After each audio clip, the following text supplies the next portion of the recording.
ఓం నమో వెంకటేశాయ. జ్యోతిషరత్నాకరం ఛానల్కి స్వాగతం.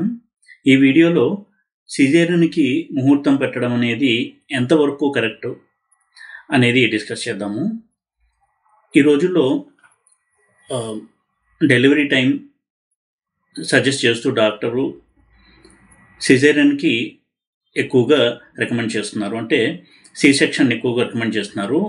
అటువంటి సందర్భంలో ఆస్ట్రాలజర్ దగ్గరికి వచ్చి అడగడం జరుగుతూ ఉంటుంది. ఇలా మాకు డాక్టర్ గారు సి సెక్షన్ అవసరం అని చెప్పారు, ఏ ముహూర్తం బాగుంటుంది అని. అయితే ఈ రోజులో డాక్టర్లే ఒక 3 రోజుల నుంచి 7 రోజులు టైం ఇచ్చి, ఈ టైంలో మీరు ఒక ముహూర్తం ఫిక్స్ చేసుకురండి, ఆ టైంలో మనం సిజేరియన్ చేద్దాము బేబీ బర్త్కి అని కూడా చెప్తూ ఉండడం జరిగింది. అంటే ఈ రోజుల్లో డాక్టర్లు, మ్యారేజ్ బ్యూరోలో వాళ్ళే చాలా మటుకు ముందు జాతకాలు చెప్పేస్తున్నారు. అంటే ఈ అమ్మాయి జాతకం బాగుందా లేదా, ఈ నక్షత్రం అమ్మాయిని చేసుకోవచ్చా లేదా అని జ్యోతిష్యుడి దగ్గరికి వెళ్ళే ముందే మనకి ఒక 50% అనాలిసిస్ మ్యారేజ్ బ్యూరో వాళ్ళే ఇచ్చేస్తారు, ఎందుకంటే వాళ్ళు కూడా జ్యోతిష పండితులే కాబట్టి.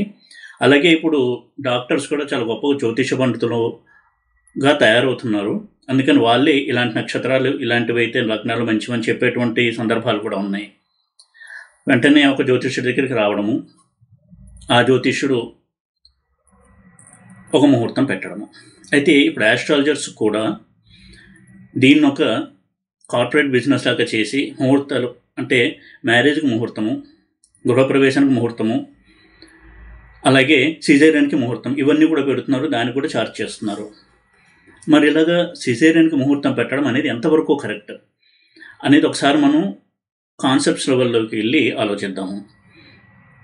మనం ఒక చైల్డ్ బర్త్ని డిసైడ్ చేసేటప్పుడు, ఒక బిడ్డ పుడుతుంది ఈ టైంలో డిసైడ్ చేసేటప్పుడు సాధారణంగా అందరూ చూసేది లగ్నం ఏంటి, లేదా అలాగే రాశి ఏంటి, నక్షత్రం ఏంటి, గ్రహాల మెరుక ఏంటి. వెంటనే జ్యోతిష్యుడు కూడా చెప్తూ ఉంటాడు, ఈ లగ్నం నుంచి ఈ లగ్నంలో కనుక పుడితే ఫలానా యోగం ఉంది, గజకేశ్వర యోగం ఉంది, లేదా ఇంకో యోగం ఉంది, ధనయోగాలు ఉన్నాయి, రాజయోగాలు ఉన్నాయి, చాలా బాగుంటుంది, అద్భుతంగా ఉంటుంది అని ముహూర్తాలు పెడుతున్నారు. కానీ ఒక విషయం ఎప్పుడూ కూడా ఆలోచించాలి, ఒక జ్యోతిష్యుడికి ఉన్న పరిమితి ఏంటి, పరిధి ఏంటి. పరాశరుడు ఆ తర్వాత వచ్చిన ఋషుల సూత్రాల ఆధారంగా ఒక సంఘటన ఇలా ఉండవచ్చు అని ఊహించడం మాత్రమే జ్యోతిష్యుడు చేయాలి తప్ప, ఖచ్చితంగా ఈ రోజుకి జరుగుతుంది అని చెప్పగలిగేటువంటి సూత్రాలు లేవు. అలా ఎవరన్నా జ్యోతిష్యులు చెప్తున్నారు అంటే అది జ్యోతిష శాస్త్రం ఆధారంగా చెప్తున్నట్టు కాదు, వారికి ఏమన్నా ఇంట్యూషన్ పవర్ ఉంటే చెప్పొచ్చు. కానీ అయితే జ్యోతిష్యం యొక్క పరిధి ఎంతవరకు, ఒక ఫలానా సంఘటన ఇలా జరగవచ్చు, ఇప్పుడు ఆర్థికంగా ఒడిదుడుకులు ఉండొచ్చు కాబట్టి జాగ్రత్తగా ఉండండి అని చెప్పడం వరకు జ్యోతిష్యుడు చెప్పగలడు తప్ప, ఈ విధమైనటువంటి కష్టాలు వస్తాయి, ఫలానా వ్యక్తి దగ్గర అప్పు తీసుకుంటావు, వాడు ఆ రోజు ఇంటికి ఫలానా రంగు బైక్లో వచ్చి నీ మీద ఒత్తిడి తెస్తాడు, టీవీలో ఫలానా సీరియల్ చూస్తున్నప్పుడు వచ్చి నేను డిస్టర్బ్ చేస్తాడు, ఈ లెవెల్లో చెప్పగలరా? కాబట్టి జ్యోతిష్యానికి ఉన్నటువంటి పరిమితి ఏంటి, దాని పరిధి ఏంటి, దాని ఉద్దేశం ఏంటి అనేది ముందు బాగా అర్థం చేసుకోవాలి. అయితే ఇక్కడ ఒక ముహూర్తం పెడుతున్నాము, ఒక లగ్నం సెలెక్ట్ చేసి ఆ లగ్నంలో సిజేరియన్ చేస్తున్నారు, సి సెక్షన్ చేసి బేబీని తీస్తున్నారు. మరి ఆ లగ్నంలో పుట్టిన శిశువుకి ఎన్ని యోగాలు ఉన్నాయి, అవయోగాలు ఉన్నాయి అని అనలైజ్ చేయడం అనేది చాలా సంక్లిష్టమైనటువంటి పని. మనకు తెలుసున్నవి కొన్ని మాత్రమే. ఈ రోజుల్లో యూట్యూబ్ జ్యోతిష్యులు, పండితులు యూట్యూబ్లో ఉన్న జ్యోతిష్యం ద్వారా నేర్చుకుంటుండే చాలా స్వల్పము. పరాశరుడు చాలా డీటెయిల్గా ఎన్నో యోగాలని చెప్పడం జరిగింది, ఎన్నో అవయోగాలు చెప్పడం జరిగింది, ఎన్నో అరిష్టాలు చెప్పడం జరిగింది, దానికి శాంతులు కొంతవరకు రికమెండ్ చేయడం జరిగింది. అయితే పరాశరుడు చెప్పినటువంటి చాలా సూత్రాలు మనం నష్టపోయాం దాడుల్లో, పరాయమతాల దాడుల్లో, పరాయమతాల యొక్క దాడుల్లో. ఈ సందర్భంలో మనకు లభ్యమైనటువంటి కొన్ని సూత్రాలు మనం భద్రపరుచుకున్నాము మన అదృష్టం కొద్దీ. వాటి ఆధారంగా మనం కొంతవరకు ఈ జ్యోతిష పరిజ్ఞానాన్ని సంపాదించుకుని భవిష్యత్తు గురించి ఊహించడం అనేది చేస్తున్నాము. అయితే నేను ఎప్పుడూ చెప్పేటట్టుగా అందరికీ తెలుసున్న జ్యోతిషం పరాశరుడు చెప్పినటువంటి హోరశాస్త్రంలో ఉన్నటువంటి సూత్రాలు. అలాగే ఆ తర్వాత ఆయన ఫాలోవర్స్ వచ్చిన వాళ్ళు కూడా పరాశర సిస్టమ్ని ఇంకా ఇంప్రూవ్ చేస్తూ వచ్చారు. అయితే పరాశరుడు కూడా చరకారకత్వాల గురించి మెన్షన్ చేశాడు, అంటే ఆత్మకారకత్వము, అమాత్యకారకత్వం ఇటువంటివి మెన్షన్ చేశాడు, కానీ విస్తృతంగా దాని మీద సూత్రాలు రచించలేదు. ఆ తర్వాత ఆయన పరంపరలో వచ్చినటువంటి జైమిని మహర్షి ఎన్నో సూత్రాలు రచించాడు. మరి జైమిని పద్ధతిలో అనలైజ్ చేస్తున్నామా? లేదు. ఇక పరాశరుడు చాలా దశా సిస్టమ్స్ని చెప్పడం జరిగింది. అందులో ఒకటి వింశోత్తరి దశ. అయితే వింశోత్తరి దశకి ప్రామాణికత్వం ఎక్కువ కాబట్టి అది ఎక్కువగా ఫాలో అవుతున్నాం. అంటే ఈ రోజుల్లో ఎలా వచ్చింది అంటే సిచ్యువేషను, వింశోత్తరి దశ ఇంకే దశలు లేవు అన్నటువంటి ఒక అవేర్నెస్, అటువంటి ఒక స్పృహలోనే అందరూ ఉన్నారు. మరి మిగతా దశ సిస్టమ్స్ అనలైజ్ చేస్తున్నామా? అందుకే మనకి వింశోత్తరిలో అనలైజ్ చేస్తున్నప్పుడు ఒక్కొక్కసారి అంతుపట్టది ఈ మహాదశ అంతర్దశలో ఎందుకు ఈ సమస్య వచ్చింది అనేది. ఎందుకంటే దానికి కారణం వేరే దశ సిస్టంలో మనం చూడాల్సి ఉంటుంది. అలాగే జైమినీ సిస్టంలో కూడా స్టడీ చేయాల్సి ఉంటుంది. ఇన్ని మనం చేయగలమా? నిజంగా ఆలోచిస్తే ఒక సిజేరియన్ ముహూర్తాన్ని పెట్టేటప్పుడు ఇన్ని కోణాల్లో ఆలోచించేటువంటి శక్తి కానీ అటువంటి జ్ఞానం కానీ ఒక మానవ మాత్రకు ఉంటుందా? వాటికి సంబంధించిన సూత్రాలు ఉన్నాయా? లేవు. అలాంటప్పుడు మనకు తెలిసిన కొద్దిపాటి పరిజ్ఞానంతో మనమే బ్రహ్మదేవుళ్లాగా ఒక వ్యక్తి పుట్టడానికి ముహూర్తం పెట్టడం అనేది ఎంత కరెక్ట్? ఎందుకంటే ఒక వ్యక్తి స్వభావం ఏంటి అని డిసైడ్ చేయడానికి చాలా అంశాలు మనం పరిశీలన చేయాల్సి ఉంటుంది. లగ్నము, చంద్రుడు, ఒక గురువు, ఇటువంటి గ్రహాల యొక్క అమరిక, వాటి ప్రభావము, ఇవన్నీ చూసిన తర్వాతే ఇలా ఉండొచ్చు అతని స్వభావం అని కొంతవరకు గెస్ చేయగలము. మరి సోకాల్డ్ ఆస్ట్రాలజర్సే వాళ్ళ జీవితంలో ఎప్పుడెప్పుడు ఏ సంఘటనలు జరుగుతాయి ఖచ్చితంగా చెప్పగలరా? నాకు ఫలానా రోజు ఫలానా ఈవెంట్ జరుగుతుంది, మంచి కానీ చెడు కానీ, ఆ శక్తి ఎవరికీ లేదు. అలాంటిది ఒక బిడ్డని ఈ సమయంలో కనండి, వీడి జీవితం ఇలా ఉంటుంది అని చెప్పేటువంటి సాధికారత మనకు ఎక్కడుంది? ఎప్పుడూ కూడా గుర్తుపెట్టుకోవాల్సింది, సృష్టి చేయడం అనేది బ్రహ్మదేవుడి పని. ఆయన సృష్టి చేసేటప్పుడు ఇన్ని ఆలోచించడు. సంకల్పం మాత్రం చేత సృష్టి చేసేస్తాడు. వాటికి రావాల్సిన యోగాలు, అవయోగాలు అన్నీ వచ్చేస్తాయి. మనకున్న పరిజ్ఞానంతో, వ్యాపార దృక్పథంతో పిల్లల్ని కనడం కూడా ఈ విధంగా జ్యోతిషపరంగా ముహూర్తాలు పెట్టడం అనేది చాలా చాలా పెడధోరణి. ఇదివరకు సమాజంలో ఎన్నో దురాచారాలు ఉండేవి, సాంఘిక దురాచారాలు. సతీ సహగమనం కావచ్చు, బాల్య వివాహాలు కావచ్చు, వాటిని ఎలా అయితే సంస్కరించామో ఈరోజు అంతకంటే పెద్ద సాంఘిక దురాచారంగా తయారైంది జ్యోతిష్యము. జ్యోతిష్యాన్ని మన స్వలాభానికి, మన ఆశలకి అనుగుణంగా వాటిని తీర్చుకోవడానికి ఉపయోగపడేటువంటి ఒక శాస్త్రంగా తయారు చేసేసాము. ఆ స్థాయికి దిగజార్చాము జ్యోతిష్యాన్ని. ఇలా చెప్తున్నందుకు బాధగాను ఉంది. అదే సమయంలో ఇలా చెప్తున్నానని చెప్పి నన్ను అపార్థం చేసుకోవద్దు దయచేసి. జ్యోతిషం అనే సత్యాన్ని చెప్తుంది.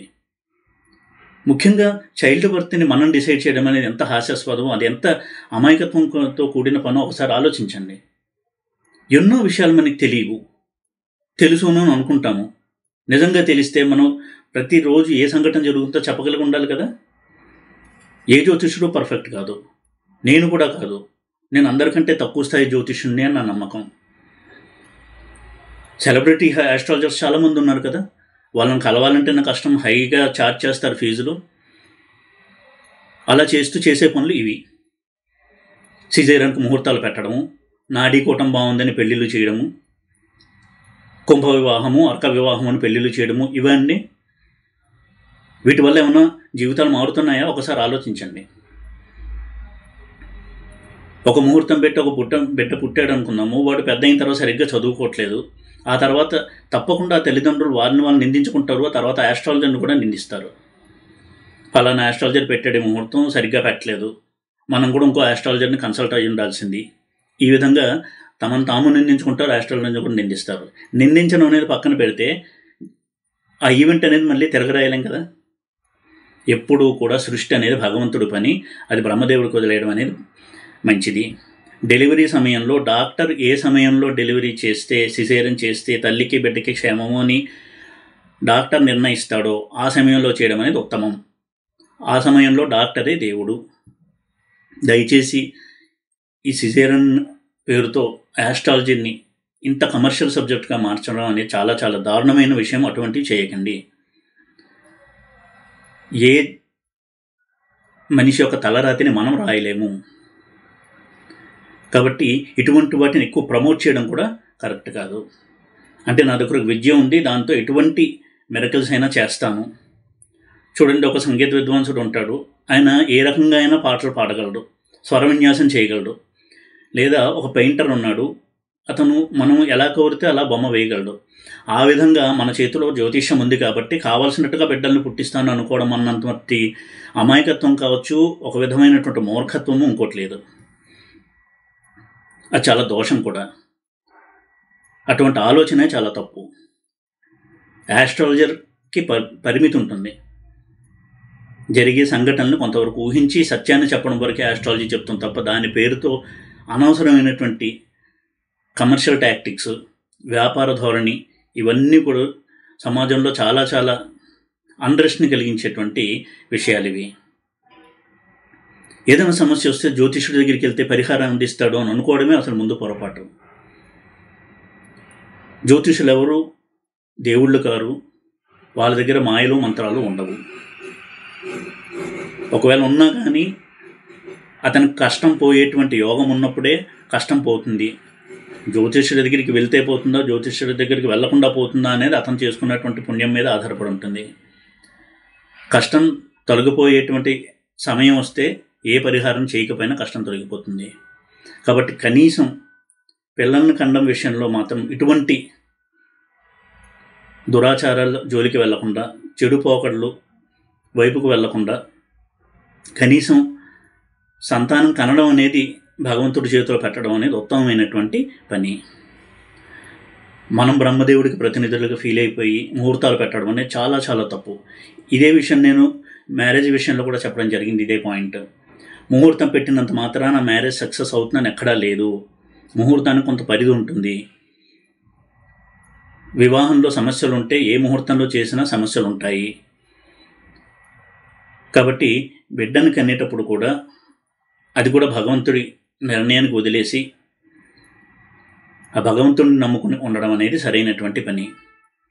యాస్ట్రాలజర్స్ని అతిగా నమ్మి లేనిపోని ఆశల్ని కల్పించుకుని ఆ తర్వాత నిరాశ నిస్పృహలకు లోనవడం కంటే కనీసం ఇటువంటి విషయాలు భగవంతుడికి వదిలేసి, ఆయన నిర్ణయానికి వదిలేసి,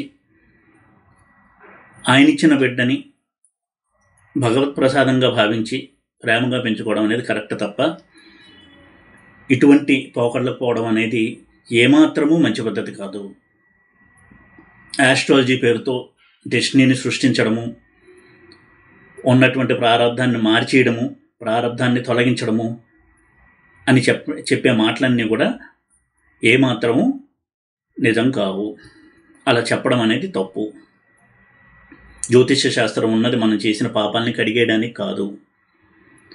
మన సమస్యల్ని మొత్తం పోగొట్టడానికి జ్యోతిష్య శాస్త్రంలో సూత్రాలు లేవు, రెమెడీస్ అందుకోసం లేవు.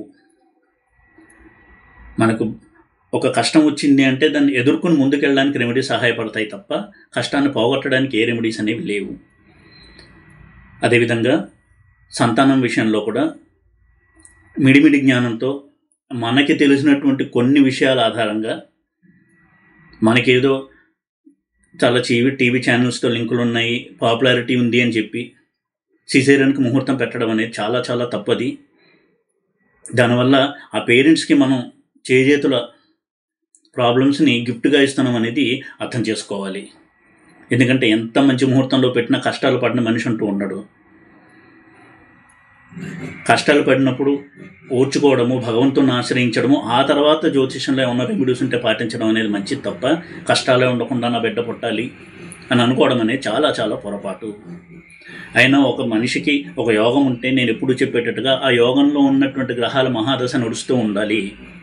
అది చూసుకోము. ఈ అబ్బాయి గజకేశ్వర యోగం ఉందండి అంటాడు, కానీ గురు మహాదశ చంద్ర మహాదశ రాదు. ఆ యోగం ఉపయోగమే ఉంది? అలాగే చిన్న చిన్నవేవో పట్టుకుని అమ్మో ఈ టైం అయితే వద్దు అని డిసైడ్ అయిపోవడము, ఈ అమ్మాయిని పెళ్లి చేసుకోకూడదు, ఆ అబ్బాయిని పెళ్లి చేసుకోకూడదు, ఇలాంటి వాటి వల్ల డెసిషన్ తీసుకోవడం కూడా పొరపాటే. అమ్మో ఈ టైంలో ఈ బిడ్డ పుడితే సప్తమంలో రాహు ఉన్నాడు కాబట్టి వద్దు, అష్టమంలో రాహు ఉన్నాడు వద్దు, 7 శని ఉన్నాడు కాబట్టి వద్దు, ఈ రకంగా డెసిషన్ తీసుకుని పిల్లలు కనడం అనేది కూడా పొరపాటు. ఎందుకంటే ఒక యాంగిల్లో వల్ల కరెక్ట్ అనిపిస్తే ఇంకో 10 యాంగిల్స్లో అందులో ప్రాబ్లమ్స్ ఉంటాయి. ఇవి మనకి తెలియవు. ఇలా చేయమని కూడా పరాశరుడు చెప్పలేదు. ఒక బిడ్డ పుడితే ఎలాగ ఫలాన్ని నిర్ణయించాలి, ఫలితాలని కొన్ని విషయాలని చెప్పాడు తప్ప ఇలా చూసుకుని బిడ్డల్ని కనమని పరాశరుడు చెప్పలేదు. మన కాంక్ష, మన గ్రీడ్ అంటాం చూడండి, అత్యాశ, అలాగే మనకి ఇంత పేరు వస్తుందనో, 10 మందిలో మెచ్చుకుంటానన్ననో, డబ్బులు వస్తాయనో, కనీసం సిజేరియన్ ముహూర్తాలు పెట్టడం వాటివి చేయకుండా ఉంటే కనీసం ఆస్ట్రాలజీ వల్ల దుష్పరిణామాల్ని మనంతట మనం పెంచకుండా ఉండడానికి దోహదపడినట్టు అవుతుంది. ప్రతిదీ కూడా దైవ నిర్ణయంతోనే జరిగేటువంటి అంశాలు.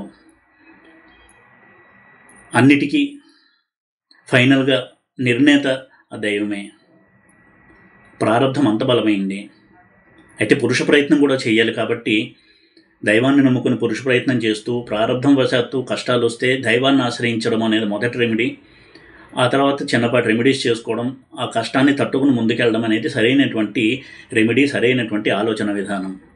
కాబట్టి మనకి ఉన్నటువంటి మిడిమిడి జ్ఞానంతో ఒక ముహూర్తం పెట్టేసి ఆ లగ్నంలో బిడ్డల్ని కనేసి రేపొద్దున వాళ్ళు ప్రాబ్లమ్స్ ఫేస్ అయితే మనమే నిందించుకోవాల్సి వస్తుంది. కాబట్టి సృష్టి కార్యాన్ని బ్రహ్మదేవుడికి వదిలేసి ఒక బిడ్డ పుట్టిన తర్వాత తల్లిదండ్రులుగా ఎలా చూసుకోవాలి అనేది ప్లాన్ చేసుకోవడం అనేది కరెక్ట్ తప్ప సిజేరియన్ ముహూర్తాలు పెట్టేయడం అనేది అంత మంచి పద్ధతి కాదు. ఇది అలాంటి సైన్స్ కాదు. ఇది వేదాంగము, వేద విద్య, జ్యోతిషము, మ్యాథమెటిక్స్ ఫార్ములా కాదు. a+b² = a² + b² + 2ab అని చెప్పడానికి. అటువంటి ఫార్ములాలో ఏమిటంటే ప్రతి వాళ్ళు కూడా ఒక సాఫ్ట్వేర్ తయారు చేసుకుని ఎవరి జాతకాలను వాళ్ళు చూసుకోవచ్చు. ఇటువంటి ఒక కమర్షియల్ అవుట్లుక్, వ్యాపార దృక్పథము అనేది జ్యోతిష్యంలోకి తీసుకురావడం అనేది చాలా చాలా బాధపడేటువంటి అంశము. జ్యోతిష్య పండితులము, జ్యోతిష్యం మాకు తెలుసు అని చెప్పుకునే వాళ్ళు కూడా ఇలాంటివన్నీ ప్రమోట్ చేస్తున్నారు. అది ఎంత తప్పో ఒకసారి ఆలోచించుకోండి. ఇది మనం చేసేటువంటి పాపం కాదా? మన చేతిలో చేస్తున్న పాపం కాదా? తెలిసి చేస్తున్న పాపం కాదా? దైవాన్ని కూడా మనం ధిక్కరించి దైవం కంటే గొప్పవాళ్ళమని విర్రవేయడం అనేది ఎంత తప్పో ఒకసారి ఆలోచించండి.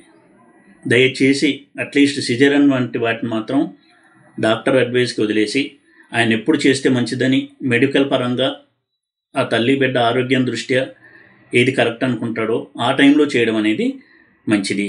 అయితే ఇప్పుడు డాక్టర్స్ కూడా కమర్షియల్ అయ్యారు కాబట్టి ఇప్పుడు సిజేరియన్ ఆపరేషన్ అనేది కామన్ అయిపోయింది. ఎందుకంటే వారిలో కూడా కార్పొరేట్ కల్చర్ ఎక్కువైపోయింది. కాబట్టి ఇప్పుడు సిజేరియన్ అనేది ఇన్ఎవిటబుల్ అయిందంటే తప్పనిసరి అయిపోయింది. కాబట్టి కనీసం ఇటువంటి పరిస్థితుల్లో మరో తప్పు ఆస్ట్రాలజీ ద్వారా చేయకుండా ఉండడం అనేది చెప్పదగినటువంటి సూచన. ఈ వీడియో కనుక మీకు నచ్చినట్టయితే లైక్ చేసి, షేర్ చేసి, సబ్స్క్రైబ్ చేయండి. ఓం నమో వెంకటేశాయ.